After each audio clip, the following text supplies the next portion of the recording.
qui est important, c'est de lui donner donc de la chaleur et de l'affection. Et par l'intermédiaire du contact de votre jambe, le chien sent la chaleur de votre corps. Et parce qu'il n'y a pas si longtemps que ça, il était avec ses frères et sœurs en train de téter sa maman. Et lorsqu'il avait le ventre plein, eh bien, son plaisir, c'était de faire une sieste contre la chaleur du corps de sa mère. Et en fait, c'est une façon de ne pas couper le cordon ombilical, de continuer à le faire dans tout le courant de la formation, de l'éducation. Même quand le chien est un peu plus grand, quand il a 5-6 mois, il est intéressant de le faire aussi. Alors, les autres formes de relation, eh bien, je peux lui donner comment dirais-je, une récompense à la nourriture en lui donnant donc un bout de fromage, quoi. En lui donnant un bout de fromage. Des caresses et l'intonation de la voix. Les mots, ça veut pas dire grand-chose. L'intonation de la voix est beaucoup plus important que les mots. Comme par exemple, si je demande à mon petit chien assis, c'est pas pareil que si je lui disais assis. Parce que donc dans le premier cas, assieds-toi s'il te plaît. Dans le deuxième cas, eh bien, assieds-toi nom de Dieu. Excusez-moi l'expression. Mais répéter 100, 200, 300 fois, ou même 1000 fois, on n'a pas les mêmes relations entre le chien et l'homme.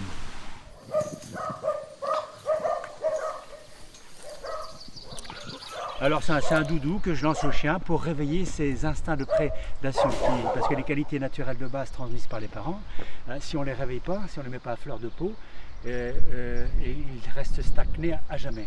Bébé! Hop! Alors, le but c'est pas le résultat, c'est la participation. Là le petit chien, petit bébé, je lui demande de participer dans tous les domaines. Il faut que ça dure quelques minutes, 3-4 minutes. Et par exemple, le faire 2 ou 3 fois à chaque fois, mais pas plus. On peut le faire avec une vieille chaussette, un bout de tissu, qui a un petit peu votre odeur à l'intérieur. Ensuite, lorsque le chien a 2 mois et demi, eh bien, je vais à l'étape suivante, qui ne pourrait pas exister si on bâcle la première. L'étape suivante, c'est le réveil d'instinct d'arrêt. C'est un instinct qui est transmis par les gènes des parents.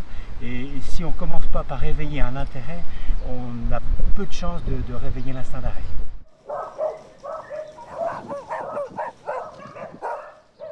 On fait un réveil d'instinct d'arrêt qui ne peut pas donc se produire si préalablement on n'a pas fait le réveil d'instinct de prédation. Alors je me sers d'une canne à pêche, et au bout du fil il y a les plumes de perdrix, ou vous pouvez mettre des plumes de pigeon, vous pouvez le faire n'importe où dans votre cour, même à l'intérieur d'une pièce dans la maison. C'est utile de le faire, excusez-moi pour les chiens d'arrêt.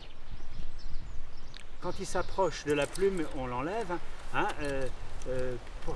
Pour que donc, la plume ait le comportement d'un oiseau qui s'échappe si le chien veut l'attraper. Alors on commence à 1 mois et demi à le faire, et souvent je me sers de l'entrain de toute la portée des frères et sœurs qui vont mettre le chien en éveil et en confiance. Ils vont se disputer donc la plume, parce qu'il n'y a qu'une plume pour 5 ou 6 chiots, donc chacun voudra récupérer la plume comme si c'était un nounours. Jusqu'à 2 mois et demi, je continue à le faire, et après j'enchaîne en lâchant du gibier, des ailés dans les bois pour réveiller leurs facultés olfactives. Donc c'est une marge de progression régulière, quoi. Pour le rapport à l'eau, il faut que le chien ait une envie de participer au jeu, à l'épreuve.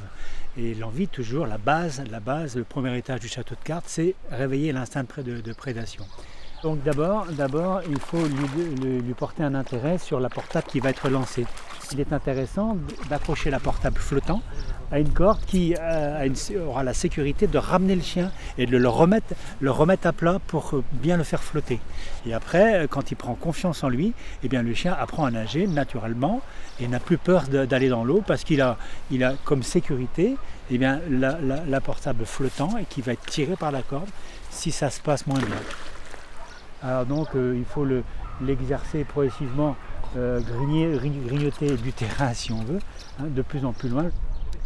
Il est intéressant de lui donner une récompense à la nourriture aussi, parce qu'il faut lui donner de la chaleur et de l'affection. Et le chien est mis en confiance. Et là, on peut aller plus loin, hein, parce que ça s'est bien passé. Il n'a pas paniqué. Ah, il marche sur la corde. Vous voyez, là, il s'est redressé là. Et là, il se remet à plat, il nage mieux. Mais à un moment donné, il a fait l'hippocampe. Et c'est le problème. C'est le problème. Alors il faut savoir bien jouer de la corde. Là, malheureusement, il n'a pas pu tirer sur la corde parce qu'il ne lui prenait ses pattes d'appui. Plus le chien est jeune, moins il paniquera. Il peut faire un petit peu plus loin peut-être. Là, ça y est, maintenant, il est en confiance, il nage là. Il nagera toute sa vie. Et il est pris au jeu. Hein. Alors c'est une chose peut-être qu'il ne faut pas faire pendant 1 heure, hein, parce qu'on le fatigue. Hein. Il a carrément traversé le plan d'eau. Il tire, il est fier. Hein. Ah.